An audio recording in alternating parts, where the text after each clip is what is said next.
สวัสดีนะครับท่านผู้ชมทุกท่านนะเกิดอะไรขึ้นนะยังอย่าเพิ่งจบใจเย็นยังใจเย็นเอ๊ะเฮ้คอยยังไม่ได้เหมือนกันเน่เพิ่งจะเริ่มคลิปเหมือนกันนะโธ่เกิดอะไรขึ้นบ้านเขียวไม่มีอะไรครับก็พูดกันเล่น เดี๋ยว ต้องไปนั่งอยู่ตรงนู้น เดินผ่านกล้องเจ้าหน่อย ที่เราต้องออกไปอยู่เนาะส่วนตัวนะครับ เนื่องจากเนาะผมก็มีลูกนะฮะบางที เดี๋ยว ปิดเทอ หันมาหันอยู่ครับตอนนี้นะ บ้า ปิดเทอมนะก็เลยไม่สะดวกนะ ที่จะอยู่ ผม หลาย จะ คน เอาลูกๆมาอยู่ด้วยนะในช่วงปิดเทอมนะก็ไม่สะดวกนะฮะถ้าผมไม่ย้ายออกมานะถ้าลูกมาอยู่ด้วยก็จะเป็น8 คน8 ชีวิตนะฮะเนาะเวลาเข้าห้องน้ำมันก็ลำบากนะ FC ทุกท่านเดี๋ยวก็จะออกไปนะฮะเนาะหลังจากคลิปนี้นะฮะก็จะไปหาซื้อกระมังนะฮะเนาะไปซักเสื้อผ้านะครับ ไม่ได้ทะเลาะกับน้องก้าวใช่ไหม ไปซื้อเครื่องซักผ้า ไม่ครับผมอ๋อนึกว่าทะเลาะกับคนนี้แล้วต้องย้ายออก หาประเด็น จะเอาอะไรให้ผมไปทะเลาะ แล้วมีปัญหาอะไรกับคนนี้หรือเปล่า อ๋อ มีครับมี ปัญหาอีก แล้วทั้งพงต้องเคลียร์กับกัปตันอีกนะ คลิปหนึ่งนะ ต้องเคลียร์ อ้าวเหร ต อ อนนี้เคลียร์กับ เคลีย ต ร์ อนแร กับ กคลิปหนึ่งตะเคลียร์กับค่อยเรียบร้อยแล้ว ตอนนี้เคลียร์กับกุ๊กอะไรนะฮะเนาะ เดี๋ยวคลิ ไม่ ปต่อ มี ไป อะไร เคลียร์กับกัปตันนะ โอ้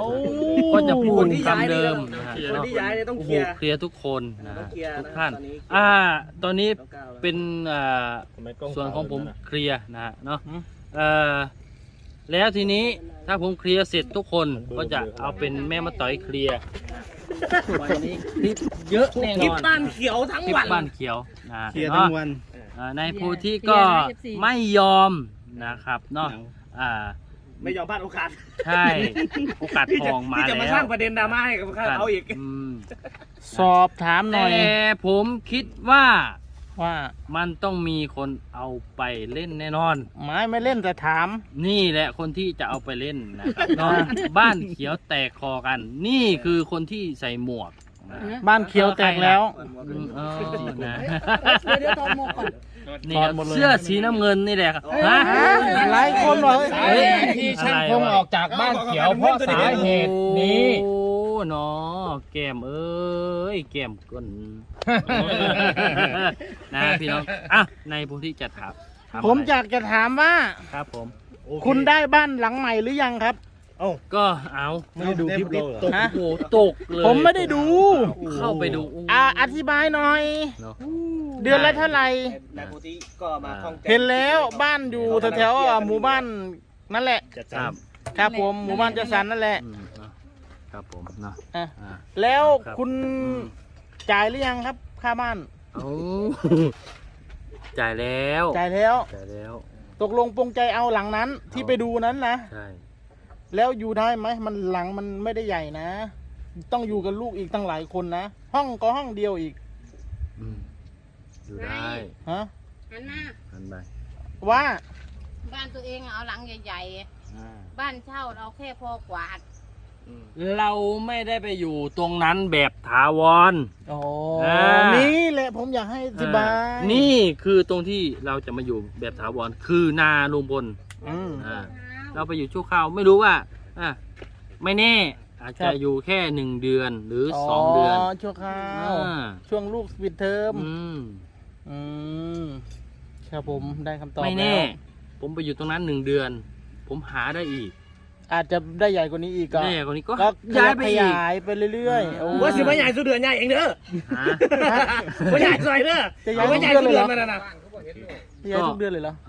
คิดว่าอย่างนั้นนะ ถ้าเกิดเจอ ได้ถ้าเจอที่อยู่ ดีกว่า ดี ไกล กว่า กว่าก็ไปเรื่อยๆอีก ใกล้กว่านี้ โอ้โห นะเนาะแอดชิด พวกเนี่ยนะอาทิปากทางบ้านลังไงว่างจังสิอาทิมาอีกเด้เนาะ แมน โตโตบันนี้ แสดงว่ายังไม่จบ อืม ต้องเรื่อย ชีวิตคนเราเป็นสิ่งที่ไม่แน่นอน ๆครับผม อืม โอ้ยดักเอาคลิปกับตันกันนะ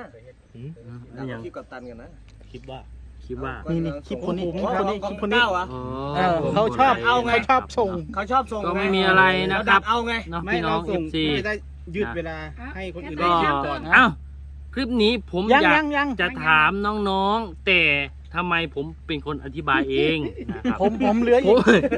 ผมทำคลิปนะฮะคลิปนี้อยากถามความรู้สึกน้องๆนะแต่น้องๆมาถ่ายผมเองนะโอ้เป็นไงน้องชิด ต้องคิดว่าโอ้ไอ้พุ่งกันเลย นะอ่ะกัปตันก็ไม่มากุกไลท์ก็ไม่ตอบ สรุปนะบ้านบ้านเขียวมีใครอยู่ตอนนี้อ่ะ ก็จะมีโกโกไลท์น้องปอนชิดแล้วก็กัปตัน เอาซุ่มไม่จะบอกบ่ ไม่ โอ้ยเดือนหน้าเขาก็ออก อ๋อหามองไม้ไกลกว่า มันไกลบ่หรือว่ายังไงนี่ มุมนี้เดี๋ยวจะมาสอบคอยนะคอยบอก มันบ่ไก่มันบ่ เจ้าสอบมันจะออกเดือนนี้ก่อน มัน เดือน ไก่ หน้าค่อยสอบคอย ไก่ มันไกล จากหน้าลุงพลไปถึงบ้านเขียวก็ 6 กิโลได้ อ๋อ เนาะประมาณนี้ โลไกลอยู่ 6 กิโลแต่บ้านที่ผมไปดูวันนี้ ประมาณกี่กิโล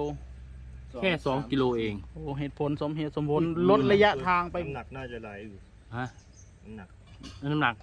น้ำหนักได้อยู่ ระยะทาง โอ้ ไม่ใช่น้ำหนัก นึกว่าน้ำหนักบ้าน โอ้โหกำลัง ไม่หาพาเพื่อนเครียดอีกแล้ว นะพี่น้อง ระ ก็ ยะทางก็สั้น ไม่ ล มี ง อะไรนะ อ่า เราต้องทำคลิปย้ำๆนะฮะเนาะ เดี๋ยวมีคนบางคนเอาเป็นประเด็น บางคนเอาไปเป็นประเด็นอีก หาว่าเราทะเลาะกัน มันต้องมีแน่นอน นี่แหละไอ้คนใส่หมวกใส่แว่นนี่แหละ นี่แหละ ผมว่าใช่แหละ ไอ้คนใส่หมวกใช่ไหม ใส่แว่นด้วย ใส่แว่นด้วย คนใส่เสื้อสีน้ำเงินนี่แหละอ่ะ ยืมเงินเยอะเลย แค่หัวข้อผมว่าน่าจะใช่แล้วล่ะ หัวข้อนี้บ้านเขียวแตกแล้วน่าจะมา ในคลิปนี้อยากถามน้องๆ มันจะ8 นาทีแล้วนี่น้องๆยังไม่ตอบเลยเนี่ย เอาถาม โกโกไลท์มีความรู้สึกยังไงที่พี่ย้ายออกจากบ้าน อ๋อ ก็ได้ วันนี้เป็นพี่ ได้พูดไปแล้วครับผม อุ้ยอย่าร้องอย่าร้อง โอ้โหร้อง โอ้โหเอาผ้ามาหน่อยแล้วเหมือนจะร้องเลยอู้ขี้ตา น้ำตาเลย ขี้ตา ชิตาครับผม งัดขี้ตา ขี้ตาโชว์นะ ก็บอกไปแล้วเนาะ ก็มีทั้งดีใจแล้วก็เสียใจครับผม เฮ้ยมีดีใจด้วยเหรอ ครับ จะได้ไม่แย่งกันเข้าห้องน้ำ โอ้ สรุปแล้วพ่อของน้ำอีกแล้ว ห้องน้ำ ครับผม เรื่องห้องน้ำมัน เสีย เรื่อ ใจ งใหญ่ ก็คือไม่มีห้องตรงกันข้าม ส่งเสียงคางให้ฟัง อู้ อันนี้ชัดเจน เรื่องใหญ่ชัดเจน ชัดเจน โอเคครับ ครับ มัน ผม ก็เหตุ เหลือ ผลเดียวกันนะ อ่ะเหลืออีก2 คน คนนึง สรุปแล้วสำหรับคลิปนี้ คลิปนี้ ฝากไว้เพียงแค่นี้ครับ ส ส วั วั ส ส ดี ดี ค ค รั รับ บ เอากัปตันล่ะ ครับผม ของไก่เครียดกันแล้วครับทางพุ่งนะ กัปตัน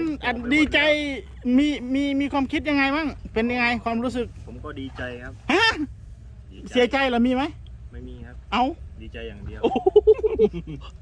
ดีใจอย่างเดียว ตันก็เตรียมย้าย เอดชิดก็เตรียมย้าย น้องโกโก้วาก็โกโก้ไลท์ก็อยู่ มีแต่คน บ้าเดียวไป เตรียมย้าย แสดงว่ามันไกลเนาะระยะทางมันไม่เหมาะกับการเดินทางใช่ไห ผม มก็รอย้ายทีเดียว โอ้ย อืม ตอนมาอยู่นี่ ทันขนาดนั้น ฮะ โอเคนะ คลิปนี้ก็ประมาณ ผมว่าต้องหาบ้านที่ห้วยน้ำเที่ยงใกล้สุด เคลียร์กันแล้วนะ